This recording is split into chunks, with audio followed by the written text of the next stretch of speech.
Isa itong maliit na isla ng Kaluya pero may tinatagong ganda.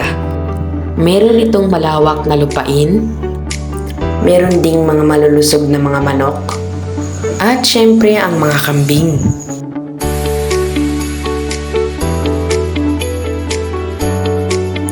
Isa rin dito sa pinagkukunan yaman ay ang sea urchin o mas kilala sa tawag na tirik.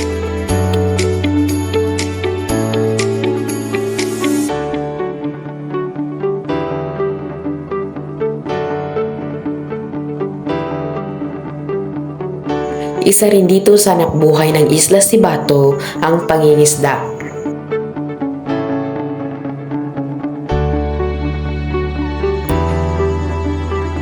Ang seaweeds o mas kilala sa tawag na tambalang, isa ito sa pamumuhay ng mga taga-Isla Sibato dahil dito may pangtusto sila sa kanilang pamumuhay sa araw-araw.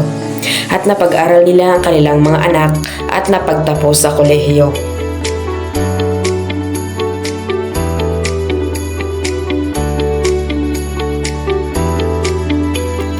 Ang batang nasa edad 8 pataas ay marunong nang magtali ng seaweeds o tambalang.